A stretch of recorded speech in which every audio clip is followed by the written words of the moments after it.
What a zany time. It was a zany time. There's ghosts everywhere, you guys. Do you not see this?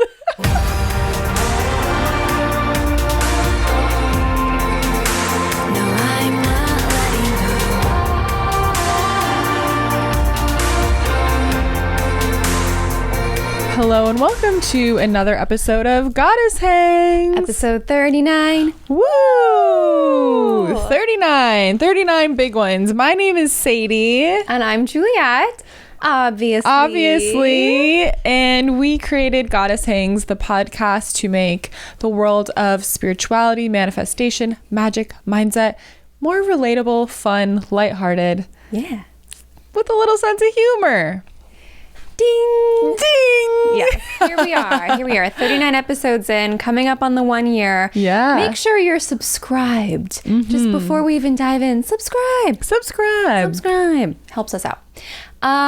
We're going to jump straight into a catch up. Yes. Because Sadie just got back from Chicago celebrating her birthday, and I saw some images, as we all did on social media, but I've been waiting for this moment to find out how Chicago truly went. I took some notes because I was like, I have to remember this stuff. Okay, so I was just thinking, I posted on Instagram, but like this was the wildest birthday month of my life. Wow. Because my dad came to visit the first week. Yeah. The second week we spent in Vegas.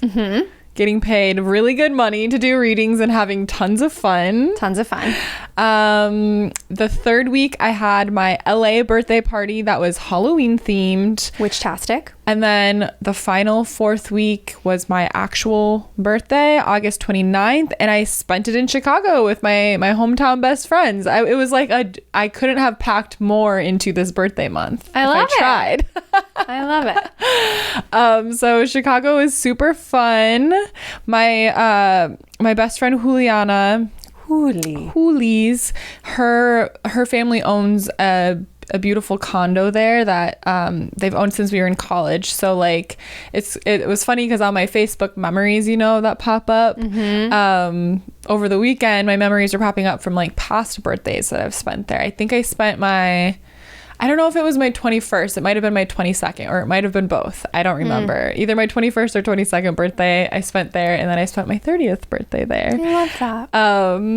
So it was cool. It was fun to be back in that apartment. It was trippy to go out in Chicago again. It was so hot and humid. Oh. We don't have humidity here, really. No. I mean, it was like 90 degrees and 100% humidity. Like you would walk outside and you weren't sweating because it was like parts of your body that you don't sweat out of. You were just wet because the air was I'm not used to that. It was pretty brutal.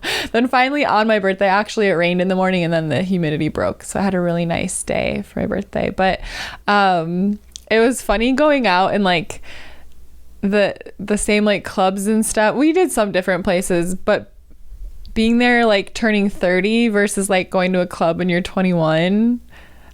I know you didn't go to a ton, but I used to go out a lot. And it was just so different. I was like, man, I'm so happy now that like I want to go home at a decent time. And I want to have a glass of water in between each drink. And I'm not like constantly like scanning the room of like, do I look cool? Is there someone here I should meet? Like I was just like, it's so much more fun to like grow up a little bit and then go out. I don't know how to explain it, but it was... Well, the pressure's off. Yeah. Like, I don't know. That's like your life when you're at that age of just like, I don't know. You don't know who you are yet. And you're kind of like, I want to be the cool one here or something. So, I mean, we were waiting in line and I was like, guys, I don't think I want to wait in line. Like, I just want to go home and go to bed. But they made me wait in line and then it was worth it. It was fun. So yeah, I drank a lot. I ate a lot. It was very fun though. And it was funny because it was me and my friend Haley and Juliana and David, and me and Haley slept in like a bed together, and then Juliana had like an air mattress at the foot of our bed like a kid. Aww. But I was really like proud of my subconscious because I've never been a sleep talker. Oh. like I asked Craig, I was like, have you heard me sleep talk before? I've never heard this from anyone who's slept in the same room as me. Like, I've never heard of myself sleep talking, but Haley told me that I was sleep talking. What were you saying? And I got nervous. I was like, oh my God, was I like spilling my deep dark secrets? Because I have so many. And no, I was saying, I am a rich woman. I was manifesting in my sleep. I love that. We were laughing so hard because she saw the look of panic in my eyes. I was like, what was I saying? Because I was like, was I saying like weird inappropriate? I don't know what I thought I might be saying that would be embarrassing, but I just immediately panicked. And she's like, yeah, you were saying, I am a rich woman. Like, oh my gosh. Some people count sheep. Sadie counts dollars. My dollars in my she sleep. goes to sleep. So I was like, good for me for putting in the work while I'm sleeping. I love that. I love that. So yeah, we went out. We did a brunch, bottomless mimosa day. That was super fun. One night we didn't want to go out, and we each decided to like each order a dish from like a different restaurant.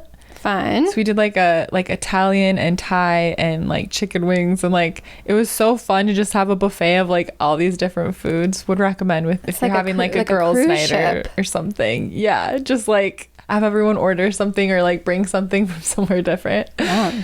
And then Craig had shows on Monday and Tuesday in Chicago. So my friends left on Sunday, which was my birthday, and Craig flew in on Sunday. So we went out for a really fun birthday dinner, and then on Monday we like walked by Lake Michigan and had a really fun time. Oh my God, I had never heard the cicadas or whatever. Yeah, before. They're loud. They're in Palm Springs, I think. Okay. Oof, I don't they're loud. ever remember those in my hometown. Like, and we don't have them here or not in our area. I had never heard such a thing before, or I didn't remember, I guess, because it was 17 years ago. I don't know. Oh my God, they were crazy. Like, hurt my ears sometimes walking through the park. But then, okay, so this was funny. So I've talked about like a long time ago in episodes that I haven't for a long time because we don't have any, but like I used to take mushrooms for microdosing. So not to get high, but like the first time Craig ever gave them to me, he accidentally gave me too much, so I got high, but I actually liked it. It wasn't too high. So we go to the comedy club, and someone there that we know, it's not like a stranger, is like The guy walks in off the street. but he's like, he has this chocolate bar that has mushrooms in it. And so he knows how much is in, one. So I was like, oh, I want a piece that is like a microdose. That sounds lovely. Well, apparently if it's in chocolate or in food, it affects you differently. So I was sitting at Craig's show. He's not up yet. He brings me out and puts me in a seat out because I was sitting in the green room with the guys for a little bit. And then he puts me in a seat, and I ate the chocolate a little bit ago with the mushrooms in it. And then he's about to go up. So he looks at me and he's like, okay, so when I'm almost done, the host is going to help you bring my merch down and help you set up a table for me. And that's when I felt high. And I was like, oh, this wasn't a microdose. And I looked at him and I was like, I don't know if I can do that. I think I'm high. And he just laughed. And he's like, oh, great. It's okay. Whatever. So then he goes on stage, and the whole time I'm panicking. I'm like, how long has he been up there? I'm like, it feels like it's been like an hour. It's been like 3 minutes. And I'm like, okay, all right. And I'm like trying to figure out when I have to go. And then he was standing on stage, and I'm in the back of the room, and he kept looking like his head was getting bigger, but his body was staying the regular size. So he looked like a bobblehead to me while he was doing stand-up on stage. And I was just like, oh no, I'm really high. Oh my God. So I was dying laughing. I've heard it said a million times. It still makes me laugh, but it was more so because he looked like a bobblehead. And then he was ending, and I was like, oh, and so the host came up to me, and I was like, I can't help. I'm really sorry. I'm high. He knew I ate the mushroom chocolate. And so he set it up, but then I like went and hid upstairs while he sold, because usually I hang out while he sells merch, because sometimes people know who I am. And follow me too and whatever. And someone had been DMing me, and I felt bad because I was like, oh, I'll see you after the show. And then I messaged her like later. I was like, I'm really sorry. Craig gave me too many mushrooms again. Don't you hate when that happens? But it was really fun. And then after the show, when we got home, like Craig and I were just cracking up, dying laughing, because I was just like, it was so fun. I love mushrooms. I never have taken like a full amount where I get like really, really high. It wasn't too high or anything, but it was just funny because I was like, you look like a bobblehead on stage. You know what I love so much is that while this was happening, I'm 90% certain that I had brought in a chair off the street, and I was like, oh my God, the highlight of my night is going to be taking the covers off these cushions, removing the stains, washing it, drying it, re-putting it on. Like, that was my exciting night. I was like, I'm gonna make this chair brand new. And I'm high on mushrooms in Chicago at a comedy club. But that's why we're such good friends. Shout out Zany Chicago. And then I was hanging out in the green room with all the comics afterwards, because I kind of hang out and like just talk or whatever. And luckily they all knew, so they weren't really asking me questions, but they all kind of were like, oh, you're pretty high. And I was just like, don't talk to me. And then I kept thinking, I don't know if I was really seeing spirits or if it was just the mushrooms, but I kept being like, oh my God, what was that? Oh my God, what was that? Like looking around, because I kept seeing stuff in my peripherals. So I don't know if there's a lot of ghosts at Zany's, or if that was just purely what a zany time. It was a zany time. There's ghosts everywhere, you guys. Do you not see this? Mushrooms and couch covers. Yep. So that was fun. Those are the big things I wanted to share about my weekend in Chicago. Oh, there was also a misunderstanding that people thought that Craig bought you a boat. Oh, yeah. Oh, my God. Okay, so he bought me a very nice purse, a Marc Jacobs purse. Beautiful. That I personally picked out from a TJ Maxx. And it's purple. It's like the purple in your shirt. Oh, really I can't wait to look at it. So I posted that. I'm like, oh, you know, my sugar daddy got me this designer bag, whatever. And then the next story after that, we had walked past this boat with a bunch of balloons. And so as a joke, I said, oh my God, and my sugar daddy got me this bow. And I like showed it in the background. And then we kept walking. I didn't think anything of it. And then after dinner, I opened my phone and all of these people had messaged me. They were like, oh my God, he's the best boyfriend ever. Have so much fun on the boat and all this stuff. And I was like, I thought that was an obvious joke. So I thought you meant like a boat ride. Oh, yeah. No, like, that's what everyone cute. thought. But he did not get me a boat ride. Or a boat. We just happened to walk past a very festive looking boat. That would be so inconvenient to be like, honey, I bought you this boat. It's on the other side of the country where you don't have family. I knew people didn't think he bought it for me, but it didn't click to me that people would think like he got me a boat ride. Because that would be in a, you know, a feasible birthday gift. Did he feel bad after, like, damn, I should have gotten you a boat ride? That would have been a romantic night. I don't think so. He just thought it was funny. Because then I was like, said it on the story. Like, oh, you didn't really? And he's like, I got her a kayak. He's like, settle down.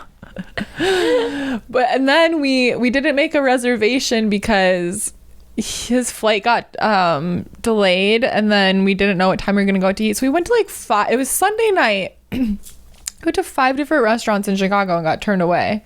They're like, sorry, there's absolutely no table. And Craig was like, it's her birthday, are you sure? And they were like, I'm really sorry, no, like, try this place. They kept sending us to like the next place down the street. And where we ended up, we had to eat at the bar. But it was really fun and it was really good. So it was fine, but it was just an interesting night. But it was fun. We walked along the river where you guys saw the boat. And the SS Sadie. The SS Sadie. The SS Sadie. Sadie. So that was my very eventful, fun, perfect birthday month/weekend. I love it. It was great. I love it. And even though we usually only see each other on Wednesdays, I missed you so much. It's the physical distance. We feel like it's like we never hang out on the weekends, or very rarely. Like maybe once a month we'll have an extra hang other than our Wednesdays. Yeah. But then one of us leaves the city of LA and we're like, oh my God. I know. I think I'm also used to like texting you all day long. Yeah. Of like, what about this? What about this? And I knew you were off having a good time, so I tried to keep it to a minimum. I did send some stuff. I can't help myself, but tried to reel it in. Yeah, we are always like like business talking, like sending each other ideas and inspirations and stuff all day. Yeah. But yeah, that's why we didn't talk as much, I guess. Yeah. And the physical distance. The distance between us. We can go the distance. So yeah, that was me. What's new with you, Juliet? Okay, well, your fabulous new outfit. Oh my gosh, yes, I have this really cute outfit from Dolls Kill because Sadie turned me on to this company, and there's a lot of stuff that I would never wear, but there's a good section of stuff that I'm obsessed with. So if you go on there, don't get thrown by like the Avril Lavigne aesthetic because there's a lot of there's a lot of cute like Y2K inspired stuff. But there's a lot of fun stuff too, and this happens to have spaceships and planets and stars all over it, and I feel like a dream queen in it. So everything that you got from there, I don't even think I saw on the website, even though I combed through it. I know there's so much stuff. And then I don't know if you saw what I bought on there, but it's just interesting. It's like they targeted each of us. I saw one dress that I got, the green one that I wore. That's it. Yeah. I didn't see any of the, and you got all like loud, memorable things, and I'm like, I don't remember seeing those at all. And I bought a pink and a purple top because I want you to wear the purple one in our photos. Yes. And I'm gonna return 4 of the things that I bought because they just didn't. I bought a lot of stuff. It didn't fit how I wanted it to. So those are going back. Oh, I'm gonna use your printer today, by the way. Okay, great. Anyway, I need to return stuff there too. Amazing. My boots were too small. Oh no. They're not made for walking. They're not made for walking. Not when they're a size too small. So while Sadie was getting high on mushrooms and being gifted boats in Chicago, I found an amazing chair on the street. And when I brought it into my house, I said, "Why does it smell?" And I inspected the chair and I was like, "Oh, a dog peed on this after somebody put it outside." And I was getting really upset because it's a stunning chair. But luckily, and I've already said this, but I took off all of the slip covers, removed the stains, washed it, cleaned it, full hot heat, everything. And I put it back together. And I now have a cozy chair in my bedroom. Oh, I want to see it. We'll insert a photo of the chair right here. I'm so proud of it. It's a little wrinkly. I have to get it steamed. I tried to steam it with a clothing steamer that Victor owns. For some reason, he has one. And it didn't really do anything, but I have a beautiful new chair and I've been sitting and working in it and love that. Thinking about things. So that's exciting. I'm also progressing in my horseback riding lessons. Yes. And I'm now learning to go from a trot to a canter, which is a big up level. It's where you go from like bum bum bum bum bum bum to brum brum. Brum, that's brum. what, like when you are on those stick horses, that's like the run you do. Yeah. And so I had a really amazing, profound life lesson moment. So the week prior, so not this week, but last week, I could not do it. Like the transition from trot to canter is extremely bumpy and fast and awkward before it turns into the amazing smooth. Brum, brum. Would you compare that to a dark night of the soul? I honestly would. You know where I'm going with this. So I was in such a like terrible state of mind. I was so scared, and so he would like start to go for it and I would pull back, and so we never did it last week because I was so scared. And I was sort of comparing it to like, you know, when you take your training wheels off a bike and you're so scared, I'm gonna fall, I'm gonna hurt myself, and then you just eventually do it, you get past it. But this week I went in and I was like, I got this. I can do it. It's going to be amazing. And to be fair, the first time I did 2 or 3 and then stopped. The next time I did 5, and the third and final time I did 8. Like, brum, brum, and it felt so amazing. But that transition was still just as scary, just as uncomfortable. But instead of being really tight, I was like, I'm just going to take a huge deep breath at this part that I freaking hate, that's not comfortable, because sometimes, in fact, probably every time, when you're shifting in life from something you're comfortable with to something you really want and you know is going to be amazing for you and is an up level and is an increase and is an expansion, there's a sticky in between uncomfortable part that doesn't feel good. Yeah. And it was such a mental hurdle for me. And then I was like, no, it's going to be great. And then I'm going to ride this thing like it's a freaking unicorn. And so I'm excited now to go back on Monday and keep working on it. And eventually, I swear I will take a video and I will show you how I'm doing. I haven't gotten there yet. I want to be really good before I do that. But it Episode 52. That would be amazing. Okay, I'll make that a goal. We're gonna make, I don't know what, we're gonna do something fun for that episode. The 1 year celebration. We want to see Juliet riding her horse. Like all the growth from 1 year ago to just imagining it to now I'm at like this level, which is so fun. So that was really exciting and really thrilling and really scary and really fun. So that was huge. And yeah, again, just with the transition of like, oh, this is life. Like when you up level, it feels weird. It feels scary. Same with like investments. Like I invested some money in something and I was so scared. I had a complete panic attack after I did it. I was like, what am I thinking? What am I doing? I'm going to lose it all. And it's already like up like crazy since I did it. And it's just like you have to get through that icky feeling and trust that on the other side of it, on the other side of the dark night of the soul, is exactly what you want or something better. Yeah, I mean, maybe we sound like broken records, but you feel the most resistance right before the breakthrough. Yes. Like, think about anything like deciding to quit your job and pursue a new career, or quit your job and start a business, deciding to break up with someone, or deciding to marry someone and get married, like deciding to buy a house, deciding to sell your house in order to buy a different house, deciding to move to a different city. Like everything that's that big is equally exciting and terrifying, but you know that like the discomfort of the like unknown and the like, how is this gonna go? Am I gonna be good at it? Is this gonna go smoothly? Like all of that sticky stuff, you can back down from it and go, never mind, I'm just gonna keep doing what I've always been doing and be like fine and okay. Or you can be like, oh, okay, I'm gonna push through it, and then you get the thrill and the excitement and the like, holy shit, I fucking did it. And there was this interesting thing happening leading up to this week's lesson where I was like, is it my intuition telling me that I'm going to get hurt? Or is it fear just being fear? And I really, really leaned into that and thought about it. And you can do this for any area in your life. Like, am I actually just ego-y fearful to leave my job because it's different? Or not that we think everybody should quit their jobs. We just happened to do it. Kind of. Love it. I'm just kidding. But kind of think that. No. But that was just... That's just how my clients end up doing that. And I'm like, yeah. Quitters. If you want to quit your job, quitters are winners. We'll figure it out.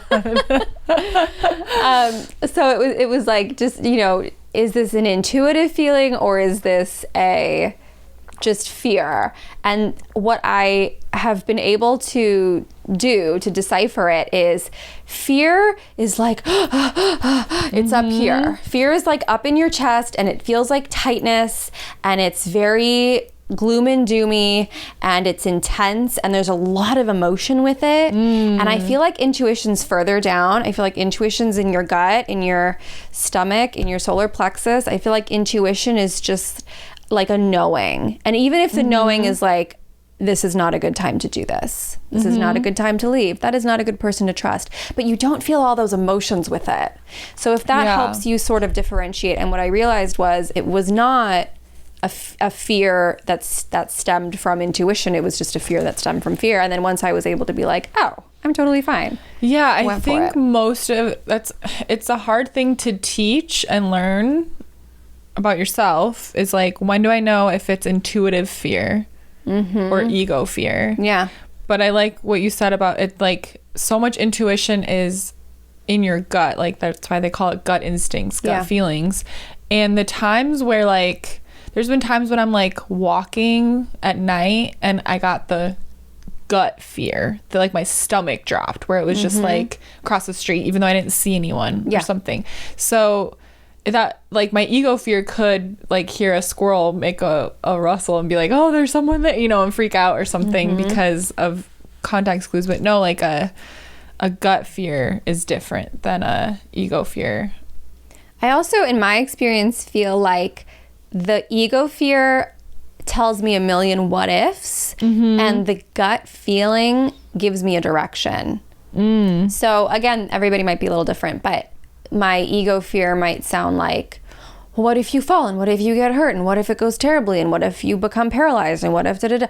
And then the gut feeling is like, you will be fine. You can do this. It is time to leave. It is time to, like, the gut feel, cross the street, leave the bank. Like, it comes into me more like direction. Yeah. For me. It's something that takes time, I think, for sure. But I think that's one of the most common things that I get questions with, because I always do intuition versus ego in my courses and with clients. And that's the thing, that it takes time.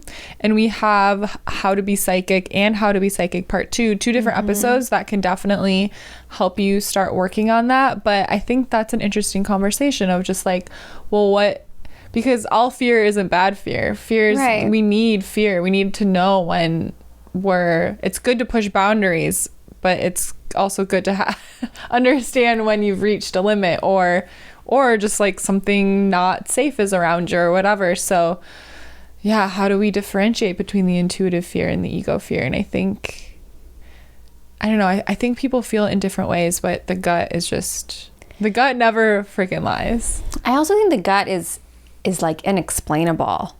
Like, you know, when you meet somebody and you just get a gut feeling of like, keep your distance. You just know. You can't explain it.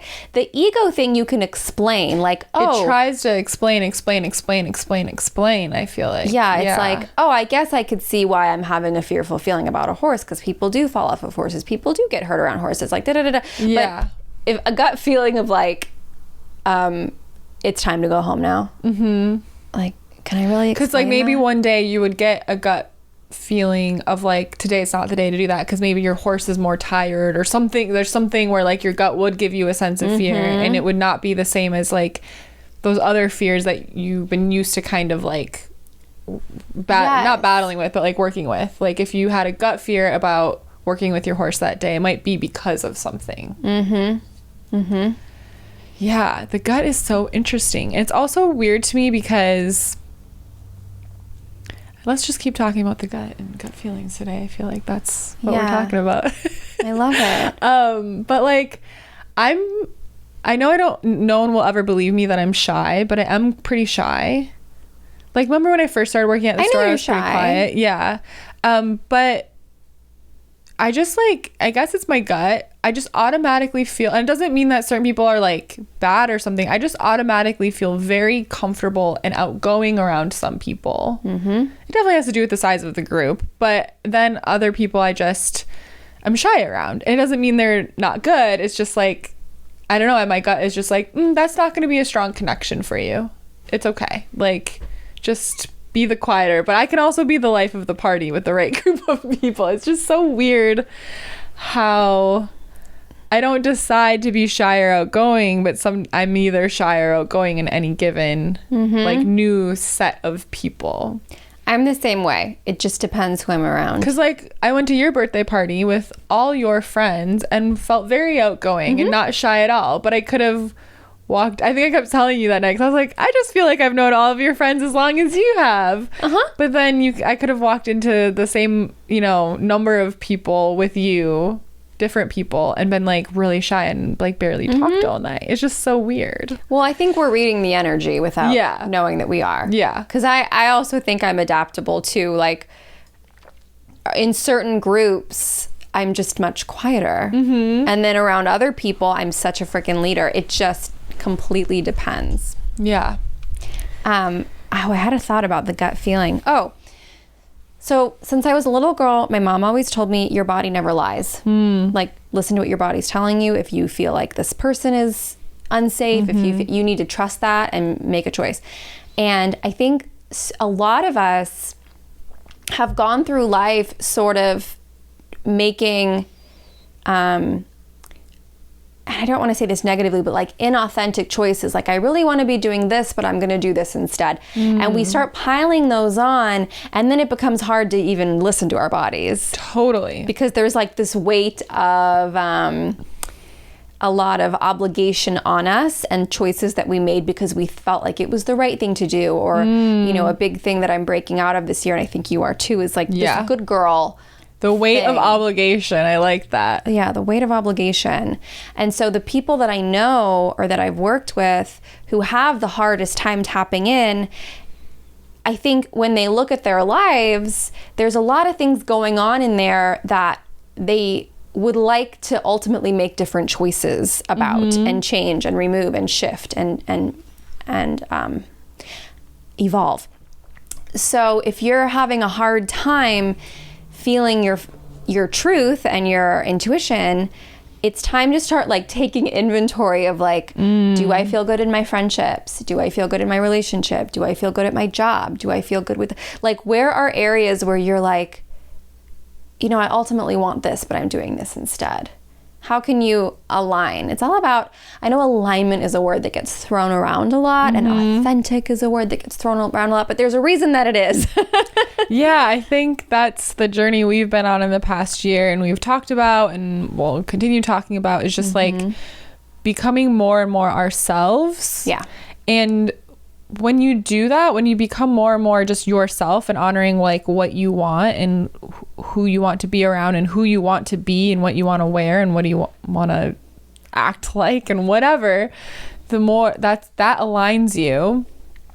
And then that in turn also ripples out, and it will make you much more intuitive, because I'm just thinking back to like when I, you know, pick whichever retail job I was working in, and people are like, oh, you know, how's it going? How do you like it? And I'd always say, oh my gosh, you know, it's so great to, you know, be the manager and to get to do, you know, gets to be creative too, because I'm doing display, and oh my gosh, I work with the best people, which wasn't a lie. I worked with amazing people, but just like lying to myself. And you know, part of it was just wanting to stay positive and grateful, but just like telling myself that same story of like, yep, this is my life, this is what I want to be. And I wasn't in touch with my intuition at all back then, and I was really, really terribly like anxious and depressed and like lots of things that I just thought, oh, this is the way I am. And then as I slowly started stepping out, and it's really been this past year and a half,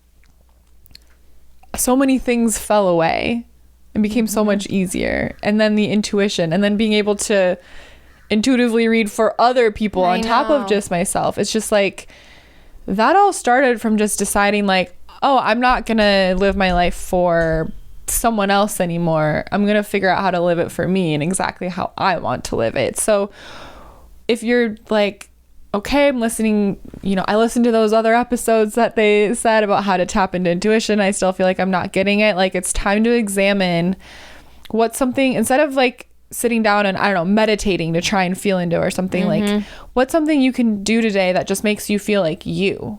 Like, I love that. What's like, I don't know, like turning on like my music really loud and like dancing in the mirror is a simple thing, but that makes me feel very much like me. I don't know why, but that makes me feel like Sadie, and it shakes all this energy out, and it makes me go, ooh, okay, I am Sadie motherfucking Olsen. Let's do this. So maybe it's painting or music or doing your makeup and hair and putting a cute outfit on. That's something that makes me feel very like, makes me just feel like really like good and me. Not, I like myself without makeup and cute clothes on, but you know, there's just something about it.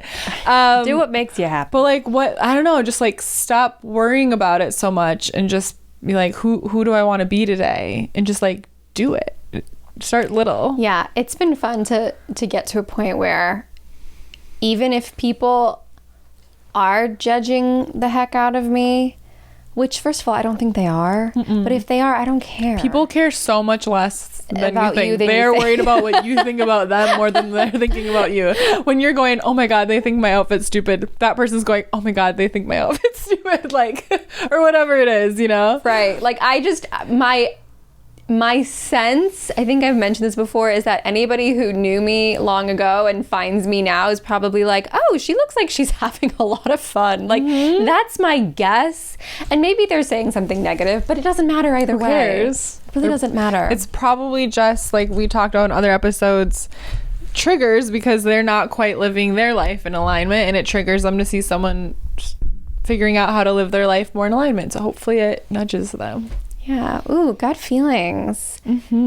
High times at what, Wackies? What was it called? Wackies. Zanies. High times at Zanies. We're going to start our own club called Wackies. Wackies Comedy. And for some reason, the logo is like a duck. Yes. Because it's like Quackies, but it's Wackies. Quacky, the Wackies. What is it called? And also for some reason the duck looks Mascot? like a fortune teller and has a crystal ball. Ooh. Because it's us. Wackies Comedy Club. We gotta save that website. Speaking of website, I have been up into the wee hours of the night beginning the process of building our fabulous Goddess Hangs website. I'm excited. It will be a hub for all the magical things. And so I'm certain that by Halloween or Christmas, those are two very different deadlines. It's going to be it'll be up. I still need to redo my website. If anyone out there is a website designer, or if Juliet wants me to pay her to make my website, I need help you. I need to rebrand it, and I just hate doing the website. But. Well, it's funny because Sadie put so much work into this other secret project we're working on, and I definitely contributed, but she did like the heavy lifting. I was like, oh my god, what project did I do it? And then I just remembered what it is. And it turned out stunning. And so I was like, I'm just gonna take the reins on the website. Thank God, because I fucking hate making websites. Oh, I love it. I think it's so fun. Yeah, that secret project's almost done. I'm gonna comb through it one more time and like tweak some stuff. But that's an exciting secret project. That'll be ready in time for Halloween. Yes. Before Halloween. Yes. Yeah. So should we transition into Psychic Babes Hotline? Let's do it. Hello. Hello. That's an inside joke from last week's IG Live, if you were there. We're going to do it every week from now on. Not the IG Live, but that joke every time we do it. We're your inconsistent live streamers. Oh. I was just seeing the time. Okay. Okay. This is a question submitted by Myrrh. Hey girlies, I'm having a very stressy time right now. I like that you said stressy time. Murder. I'm just having Judas. Myrrh. No. Judas. No. Okay, sorry. Go on. Stressy time right now. I've been going through a lot this last year, and I had my spiritual awakening in April, and that has been helping me get through things. But I feel like I'm right back in another dark night of the soul, but maybe even worse this time. This is very on brand for this episode. Wow, it is. The main issue I've got to work out literally for my financial stability is with my job. I like it, but there's a lot of external factors going on, and I'm looking for a little clarity, maybe from some spirit if they're around, on if I should be staying there or if it's time to jump ship. I don't know. There's a lot to it, so I'm hoping you guys might have a little insight. Thank you so much. You guys are truly incredible. I've been a listener since April and have taken one of Sadie's courses and cannot rave enough about you both. Can't wait for the love letters. Thank you, Myrrh. Thank you, Myrrh. Okay, so the first thing that stood out to me is that, you said I had my spiritual awakening April, and I feel like I'm right back in another dark night of the soul. Yeah, those come and go. There's like different, I wouldn't say they're all like literally like dark night of the soul is like really intense and heavy, but especially in the beginning, I think it's just so normal, and it's just like a cycle that's like kind of forever. I feel like if you're on your spiritual journey. Yeah, you haven't succeeded if they stop happening. Like part of waking until you've up, reached enlightenment, like the Buddha. Right. You're going to have your dark night of the soul. That's not my goal. Yeah. Because the Buddha was very detached. I like to be attached to something. Anyways, yeah. I digress. Okay, go on. So I just want to say, like, don't give yourself a hard time for, saying like, oh, I'm right back in another dark night of the soul. What happened? It's even worse this time. What happened? Like, totally normal. And I know it doesn't feel like it, but it's a good thing. You're processing a new step. You're leveling up into a new step of your spiritual awakening, your spiritual journey. So because you're going through this, it sounds like kind of this next part of what might unravel for you is the job situation. So like I would say like my spiritual awakening started, you know, I don't know, I want to say like when my mom passed away, that probably like opened like a pinhole, like poked a pinhole in my little wall up. But then when we started working at the crystal store together and just being around our boss, who is just very, very spiritual and woo-woo and working with crystals and the customers in there, that definitely was like the big push into it. And we always talk about like that store was such a portal because it made us realize, and I think it happens a lot there with the people that work there, it's just like it's such a spiritual awakening portal. You realize that like, oh, this isn't what I want to be doing. Well, you and then you figure go out make who your you own are. way. You Yeah. So it's a normal part of the spiritual awakening is all about figuring out, you know, who am I? And then you figure out who you are and you're like, well, I don't feel good in these parts of my lives anymore, and I'm not willing to put up, like you're saying, your job, and I like the job, but there's a lot of external factors going on. Well, you're starting to understand who the fuck you are and what you deserve and what your boundaries are and what you want. And so there's external factors around you that maybe before you would have kind of like not even thought about or brushed off or just put up with without question, but you're awakened now. So you're like, I'm not going to put up with this. So I feel like the way that you're speaking about this and like the sort of timeline you've given us, it doesn't feel strange to me that you feel like it might be time to jump ship now. So I'm not saying like quit your job tomorrow, but I feel like it's very much time for you to like explore like, okay, so it seems to me like, you know, you're just maybe a little bit afraid to admit that this job is done for you mentally. So now it's time to like, okay, like I'm ready to jump ship, so to speak, your words. I'm ready to jump ship. What comes next? What's my plan? There's like a balance between taking a leap of faith and just like throwing caution to the wind and taking a leap of faith with some support, some like plan around you. So if you can just take the leap of faith and quit tomorrow and you feel good and safe and like ready for that, I support you. But maybe it's just time to explore like, okay, so what is it? Do I want to create my own business? Maybe you said you like the job, so maybe it's in this field, but you want to create it exactly how you want it to be. Is it just moving to a different dream company and it's time to start like making connections there and applying for places? Like, what is this next? What is when you jump ship, what are you jumping into? Like what's that next phase? I think even though you're saying, you know, you feel an even worse dark night of the soul than the first one you had, like this is a really exciting time for you, and to remind yourself that the big up level is coming, and go back to I think you took Discover Divine Purpose with me, or did you take Money Mindset? I think you took Discover Divine Purpose. So go back through that material and get really clear on what you want and what the next step looks like. So I've been getting some images. The first thing I'm feeling is that this particular dark night that you're in, they're showing me like a slingshot being pulled back really, really far, and it's tight and it's tense and it's uncomfortable, but wow, are you going to take off like once it sort of is time to let go. I'm also being shown 3 streams of income.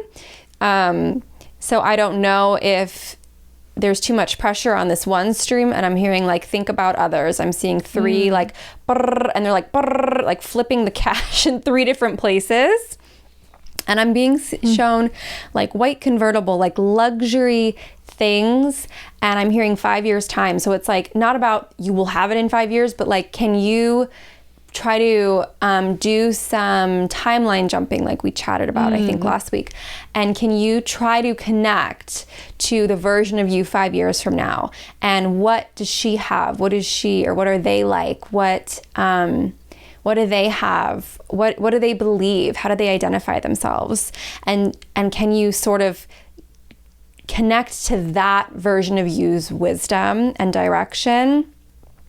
Because I'm hearing so strongly like The answer is within you. You know what to do. Like, and I know it drives people nuts when I say that because they're like, no, I want you to tell me. But this one feels, they're showing me it's like, it's in your gut, which is what we're talking about this whole episode. It's in your gut. It's in there. You know exactly what to do.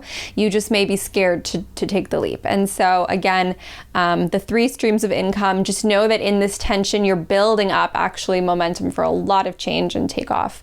And again, they're pushing me towards like something in like, with money, like luxury, finance, beauty, like they're just, it's something very, kind of like, almost like Taurus energy, like sensual and beautiful and luxurious. And I don't know what you do, but whatever you can do to sort of bring that feeling into your life, because the overwhelm and the, burnout is not, a lot of us think that the more we burn ourselves out, the harder we work to the point of just complete exhaustion. It's like we're going to get where we want faster. Sometimes it actually slows us down. And in your case, they're showing me like the burnout is not helpful. So I would treat yourself to some luxurious things, maybe like a nice bath or something, and really try to connect with that future version of yourself, because again, they're saying so clearly, like, you know what to do. You know exactly what to do. And just take it a step at a time. Yeah. It can be really overwhelming when you're like, all right, I'm going to quit. I'm going to do this big other new thing and create these 3 streams of income or whatever. So just remember, one step at a time. That's how you get there. It's not going to get done like that. But yeah, I feel like a lot of excitement and like buzzing energy of just like, oh, she's almost there. She's like, yeah. Gotta let go of the that slingshot. Yeah, it's an exciting time. And just know that, you know, any type of line of progress or success or growth, it's not a straight line. It goes up and down, but it goes in the direction you want it to go. So sometimes, you know, what's been helpful is on days when I feel down, it's like, oh, what do I need to release? Like, what beliefs aren't serving me? Like, what am I thinking that is no longer helpful? There's a lot we can do in those down moments to propel us even higher than we were before. You're doing a perfect job. You're doing beautifully. Keep us updated. Yeah. Please message us. Let us know how that connects. Should we do spooky time? Juliet's going to share with us a spooky alien time, and she's wearing her space outfit. So it's very on brand for Ms. Juliet today. I thought it would be fitting. So I read all about this. I watched 2 different documentaries about it, and I've sort of been thinking about it ever since. So I'm just going to read a little bit about it, and I'll share what I remember as well, and you can share, because I'm sure you've heard of this. I just can't, you said the name, and I'm like, I don't remember which thing that was, but you'll jog my memory. Okay. So this is the UFO encounter that tore a U.S. community apart. As a U.S. family were driving home on a still warm evening 50 years ago, they had no idea that their lives were about to be changed forever. On September 1st, 1969, the Reed family claimed that they had an encounter with a UFO as they took a shortcut home over the Sheffield Bridge in Massachusetts around 8:30 p.m. Tom Reed, who was 9 at the time, still remembers what he saw in vivid detail. This is an Unsolved Mysteries episode, by the way, the Berkshire UFO episode. The Berkshire UFO. Definitely recommend it. His mother, Nancy Reed, was driving, and his grandmother was in the passenger seat. Next to him was his younger brother, Matthew. The pair had been sharing lollies. That's an interesting detail. Okay. What Thanks flavor? so much for that. Why sharing? Lollies don't seem like a thing you share. Also, Lollipop, is that what it is? Yeah, I think. Lollies. Here. Oh, you know what? This is an article written in Australia, so maybe that's what they call it. Okay. I'm going to Google Australia lolly. There was a light coming through the bottom boards of the bridge, Tom said. As we left the bridge and came out the other side, we saw what looked like a self-contained sphere of white light, and as it rose up maybe 2 stories, there were some rods of light.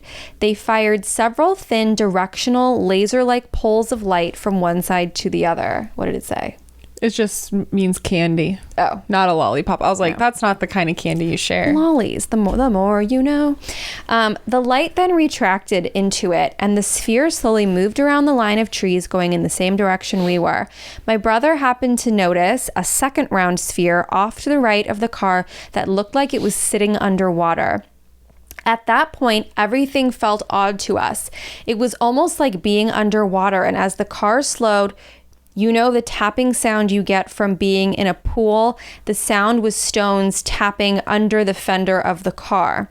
Mr. Reed said, everything then became still and quiet, and that's when the family claims they saw it, a turtle shell-shaped disc hovering over the fields to their left. The 3 objects, the 2 spheres of light and the shell, made a triangle with the Reed's car right in the middle of it. The car suddenly filled with light, Mr. Reed said, almost like floodlights had been shown on it. He explained that everything was illuminated in glaring detail. I don't know what that word is. Cacophony? A cacophony of noise. There's a new word. Erupted as crickets and frogs burst into frantic activity on the banks of the Housatonic River. That was the last thing Mr. Reed and his family remember for 3 hours, aside from vague visions of what resembled an airplane hangar, describing it a large open area that was much larger than an aircraft itself. When the family finally came to, Nancy Reed and her mother, the grandma, had mysteriously switched positions in the car. The car ignition was off and the lights were off.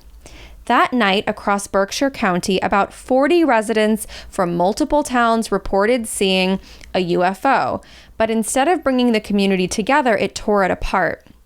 The sightings are the focus of an episode from Netflix new series Unsolved Mysteries, this is an old article, which details the encounters of Tommy Warner, Melanie Kirkdorfer, Jane Green, and the Reed family.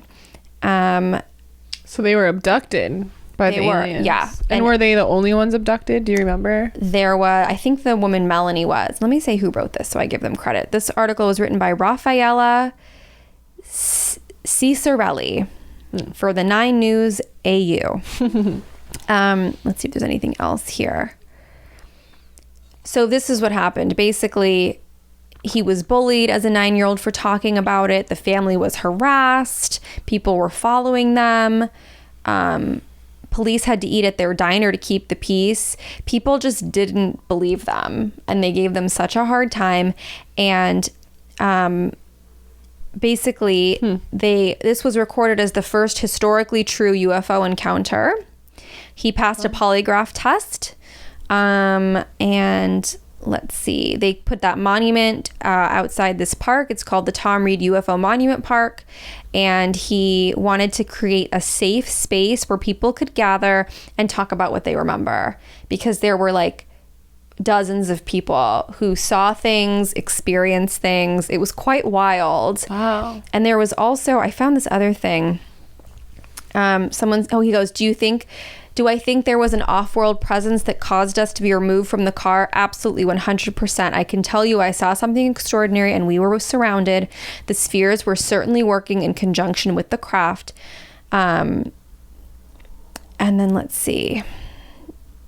Oh, and the bridge, I'll show a picture of the bridge, but it's like this spooky bridge they drove through. We'll show the bridge here. The bridge. And let me see if there's anything else on this, because it was just so trippy. Wow. Yeah, to have multiple accounts of the same. And what was so wild is so many people in the documentary were like, I've never talked about this before. Like, wow. Everyone's parents told them, like, don't talk about it. Mm-hmm. People will think we're crazy. Yeah. Like, just don't bring it up. And a lot of them were children at the time, and adults. But in 1969, all these people called into the radio station because they were like, are you seeing this? And let's see, the story hadn't been told before. The 1969 UFO event might not be well known outside of the Berkshires, but it became a historical UFO sighting. Historically significant and true. Yeah, and then it just goes into other things. And I remember watching the episode, and it was so trippy, because there was one woman who was with her family at the lake, this nearby lake. And I think this was the Melanie individual. And she was driving with her sister and her parents, I think. And her dad saw these huge lights over the water. And he said, we have to follow it. And she said, no, please don't. Well, he followed it. And the next thing she remembers is being like removed from the car. She remembers being up in a spacecraft, and she remembers hours later being dropped down alone by that lake. And she never went back since. This episode was like the first time that she had gone back, and she talked about it. And there were other people. There was like a babysitter of the little boys who saw it happen, and it was just wild. I really could have gone deeper into it, but I highly recommend, if you want a very interesting alien story, to watch that Unsolved Mysteries episode. And there's, I think, there's other things on YouTube. I'm certain of it. The same remember, I saw this TikTok or Reels or whatever that was like, tell me like one conspiracy theory that like really trips you out. And the guy said that he's like, what if Area 51 isn't Area 51? What if we, like, everyone outside of Area 51 is Area 51? Because he's like, think about it, like anyone that walks up, they're allowed to shoot on sight. Why is that? It's because that's the way to leave. That's the way out. Whoa. And like, we're the test subjects. Whoa. And I was like, that made me feel weird. Ooh, that makes me feel weird too. Yeah, like that's like where they like keep all the stuff to keep an eye on us all or whatever, and like discuss the tests they do. And I was like, oh my God, that's trippy. Because it is weird that's, you can, if someone walks up to it, they can shoot them on sight. That's insane. Yeah, why? You know? Right.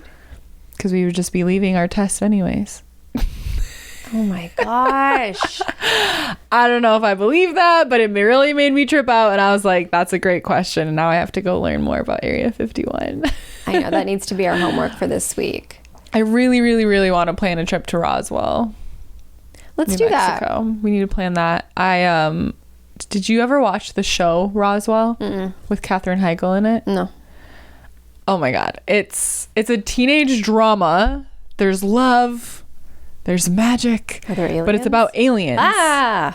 It's about aliens, but it's like a teenage drama. So it's amazing, obviously. I watched every episode all the way through once, but I love rewatching stuff. But it's so good. And Craig actually knows one of the guys that was in it. He plays dodgeball with them or something. I was like, I want to go to this town in Massachusetts and like go to these locations and because there was some I don't remember, I just looked it up, maybe I can find it as we sort of outro here, but there was some wild amount of sightings between, okay, here, this is what it says, between 1947 and 1969, at the height of the Cold War, more than 12,000 UFO sightings were reported by an Air Force team. And they were really common on the East Coast. Well, I just remembered something else. There was also in that Berkshire town, something was being made or manufactured there, like it was the material to put in like a nuclear weapon. Okay, because I was gonna say that the UFOs come to all the military bases to make sure we don't blow ourselves up and ruin our planet. So that makes sense that they'd be so active during the Cold War, because the Cold War was about like, I'm gonna nuke you. No, I'm gonna nuke you first. The kids were like learning about, if the nuclear missile comes, sit under your desk and whatever, like that would help. But like, So that makes total logical sense that there would be so many more sightings in that like time period. UFO. And especially if that town was making something, then of course they were there. They're probably trying to like just keep an eye on it and make sure like we don't take it too far, because humans always want to be taking it too far. It's our nature. We want to test the limits. Okay, I'll have to find out. But it was something about, there was something very specific that was being held or kept in that city. That makes sense. There you go. Yeah. I solved the mystery. They're checking up on that. Hey, Netflix. We solved the mystery. I mean, they definitely alluded that in the show, but yes, we solved it. We figured it out. You're welcome. Well, everyone, thank you for listening to another fabulous episode of Goddess Hangs. Make sure you're subscribed on your favorite platform wherever you listen. Don't forget, we have a few free gifts that we really want to give you. One is if you leave a review on Apple Podcasts, even if that's not where you listen, it really, really helps us. And in exchange, we will send you our custom-made goddess meditation. So just go on Apple Podcasts, write your review, screenshot it, then submit it, and then email the screenshot to goddesshangs@gmail.com. We will send you over our amazing goddess meditation. You can also join our email list. We are sending out a once a week love letter every Monday. Love. You get a little goddess reading. You get a Goddess Hangs challenge to integrate the things we talk about into your life for real. And when you sign up for the email list, you get sent my famous money spell that has worked For us, crazy, like magic. Yeah, literally magic. So make sure you get that. All the links will be below. And getting on our love letter list is really important because Instagram's going to be changing the way they do things pretty soon. It's going to be a little trickier, I'm learning, for small businesses and maybe smaller creators to share certain posts. It's a whole thing. So the more of you that can jump on our love letter list, the more of you we can stay connected with, and you won't miss any content from us. And it's just a fabulous community to be a part of. We also are dropping a new thing very, very soon. An email list will get first dibs and a special deal. So make sure you're there. What else? Yeah, share your fave episode with a friend. Share this episode with a friend. Keep sharing the love. We appreciate all of you, all of our original listeners, all of our new listeners. We love you all so much. And we'll see you next week. Bye.